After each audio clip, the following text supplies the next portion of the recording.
everyone, it's Liz from Cellomoji.com, and I'm going to talk to you today about the notes on the G string in first position. This is part of my Cello 101 series where I'm talking to you about a bunch of foundational skills that are good to have when you are starting out on cello. I need to put a disclaimer out there that if you are a beginner cellist, it is really good to have a private teacher. The reason why is because they can definitely catch things like bad habits that might be forming.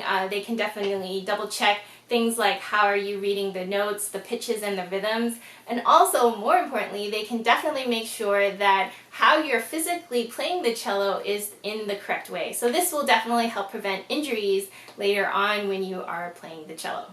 If you like these types of Cello 101 videos, be sure to hit the thumbs up button. And if you'd like to see other Cellomoji videos, be sure to hit the subscribe button and the bell next to it. And you'll definitely get notified of when the new Cellomoji videos comes out. If there are any questions that you have that I don't address in this video, also leave them in the comment box below. I would love to help you answer these questions. So let's get started. This technique of how I teach first position notes to my beginner students was one that I learned when I was in school studying music education with Dr. Lori Scott. And she co-wrote this book with William Dick called Mastery for Strings.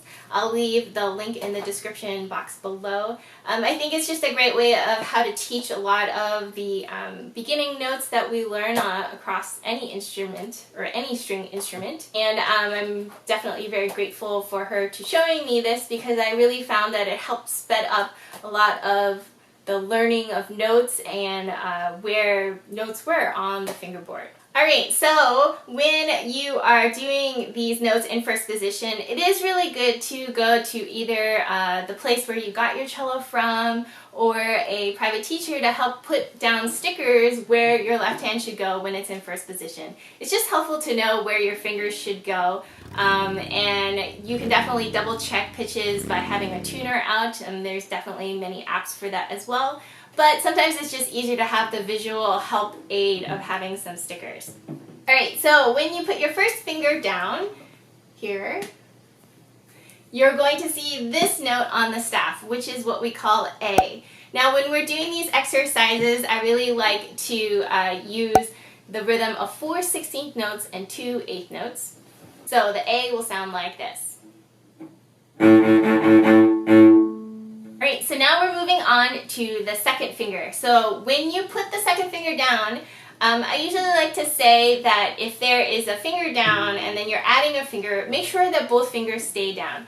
It is just a little bit harder when there's just one individual finger trying to get the string down to the fingerboard.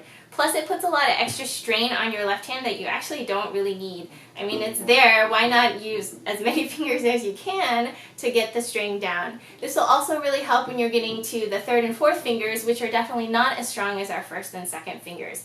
So have all the fingers help get the string down to the fingerboard. Oh, the second note, you are now putting down the first finger and the second finger. Make sure your thumb is staying behind your second finger here, nice and round. And this will produce this note, which is what we call B flat. So this little sign here, which looks kind of like a lowercase b, many people may call it different things, but it's important just to remember this symbol means flat. So B flat. So we're going to use the rhythm of 4 16th notes, 2 8th notes again. So let's review the other notes. First we have open G. First finger down will be A. B flat, play. Great, so we keep moving forward. Now we have 3 fingers down on the G string. 1, 2, and 3. And this is also producing a type of B. And we call it B natural. And this is the natural sign. Sometimes you may not actually see the sign, but we like to just say it's B natural. So again, remember that all 3 of the fingers should be down now, 1, 2, and 3, and the B natural will sound like this. So let's review all of the notes. We have G natural, A, play, B flat, play, B natural. natural, play. Alright, so now we've made it to our final note in first position on the G string. It will now have 4 fingers down, 1, 2, 3, and 4. And it will look like that on the staff, which will be our C. And for extra clarification, it is a C natural, but in this case, we'll just call it a C. So, using the rhythm of 4 16th notes, 2 8th notes, it will sound like this. So now let's go through all the notes in first position on the G string. You have G, play. A, play. B flat, play. B natural, play. C, play. Then go reverse, C, play. Lift one up, B natural, play. Lift one up, B flat, play. Lift it up, A, play. And then open string, G, play. So I like to say the note, letter, and play is because it gives us a time to really set our left hand before we move our right hand.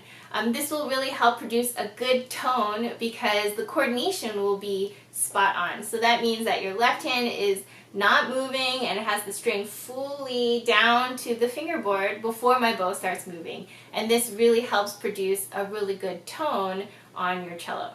I like the rhythm of 4 16th notes and 2 8th notes because it sort of takes out the worry of trying to have this nice sustained tone. Plus, the faster rhythms is often found a lot in the beginner pieces of cello rather than holding out these long tones. That isn't as common. I'm not saying you'll never find it, but it's just not as common as playing faster notes.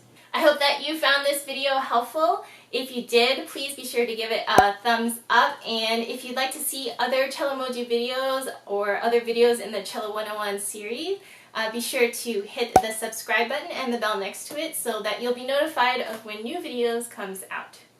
If there are any questions that I haven't talked about today, be sure to leave a comment in the comment box below, and I'll be sure to check them out and hopefully answer any questions that you may have. Thanks again for watching, and I'll see you guys next time. Bye!